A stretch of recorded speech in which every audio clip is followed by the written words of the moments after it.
Assalamu alaikum. My name is Zubeir Husssain and I'm a cognitive behavioral psychotherapist. Today we're going to be talking about anxiety. Anxiety is incredibly common and we all may have experienced anxiety at some point in our life. Anxiety is that stressful and often overwhelming feeling before a difficult situation, whether that's the first day at university, that stressful feeling before an exam, or a driving test. We experience the butterflies in our stomach, our heart may start pounding a lot quicker, we may experience some sweating in our body, and it's that general feeling of stress and tension. All these feelings are perfectly fine when faced with a threatening or difficult situation. However, if there is no threat present or a difficult situation and we're feeling anxious at all times, that's when anxiety becomes problematic. Anxiety can affect your sleep, it can affect the way you think, you can be worrying at all times as well, and you can become quite withdrawn and avoidant due to that worry and that pressure. We all are living in an extremely pressurized world at the moment, and we do face different kinds of stress, whether that's stress from exams, financial pressure, peer pressure. We all may feel more anxious than we normally do. Anxiety has become quite an epidemic. It's often untalked about, and this is something that needs to be addressed in younger people as well, not only just in the older population as well. Unfortunately, anxiety can affect our functioning as well. We may become extremely worried and cautious about social situations. We may become extremely worried about the perceptions of others and what others will think of us. And therefore, we are trying to gain that control by the overthinking, over-planning, reassurance seeking, which unfortunately causes further anxiety as well. Anxiety can affect the people around you. You may come across as, unfortunately, as extremely irritable or stressed out. People may become distant from you. You may seek a lot of reassurance from other people due to the worry, due to the stress. You may always be approaching people to seek their approval as well. Anxiety can impact friendships and relationships. If you are becoming overly anxious, you may become avoidant and therefore not attending social gatherings or social events. You may become more isolated and left with those anxiety-provoking thoughts, and it can become a very difficult experience for you. Unfortunately, due to the lack of understanding and awareness of anxiety, people may not understand the difficulties you are experiencing, and that can make you feel even more depressed and isolated. Often people do not seek help for anxiety or any mental health problem.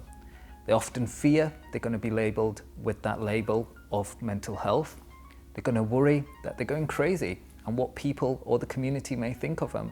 The reality is we all feel anxious from time to time, and help is readily available. There are many practitioners out there. Even your GP will help. They will provide a non-judgmental service for you and will help you get better. You will learn lots of techniques in therapy to help you build your quality of life again and overcome this episode of anxiety. The reality is you can recover from mental health problems. It's not a lifelong issue. With the right help and early intervention, that can be done. And this is why if you feel anxious the first time in your life, it's really important we get that addressed immediately, rather than leaving it later on when you're feeling even more depressed and down. Often with anxiety or any mental health problem, we fear this is only me, it's only affecting me. This problem's only in my head. Am I going crazy? Am I the only one who thinks like this? The reality is, and you will be really shocked once you start sharing your experiences and your stories of anxiety, you will discover that many people have similar experiences. You will start to see that your friends have been in the same boat as well. Even your lecturers, your teachers, or someone elder than you may have experienced this problem at some point in your life. We have to understand that anxiety is a normal reaction in your body, and excessive anxiety can be difficult, and we all do experience anxiety when faced with challenging experiences in our life.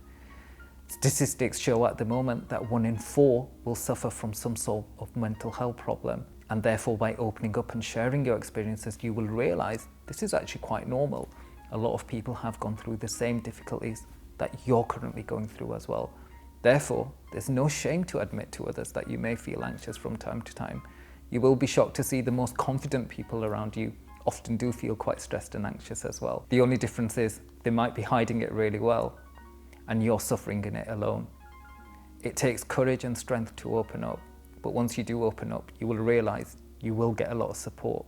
more support than you expected. Often anxiety can be misconstrued as though you're weak, as though you've got a flaw in your character. That's not the case whatsoever. Anxiety can be seen as a sign of strength. It can be seen as a sign of you trying to overthink and plan better in your life as well. Anxiety does not mean you're weak. It does not mean you're crippling. Anxiety simply means that you're slightly stressed than normal due to a difficult situation that you might have been going through in your life. This does not mean you will be sectioned. It does not mean you're going crazy or you're mentally ill as such. It simply means we need to provide you with some support and some techniques to help you manage your thoughts and feelings a bit better. Allah subhanahu wa ta'ala says in verse 8, chapter 30, Allah is the best of planners, and therefore sometimes we should have that faith and leave the planning up to Allah subhanahu wa ta'ala rather than us trying to stress ourselves out and become anxious with what may happen tomorrow. Essentially, we need to live in the here and now and live every day as it comes. Enjoy that quality of life and leave the planning up to the best of planners.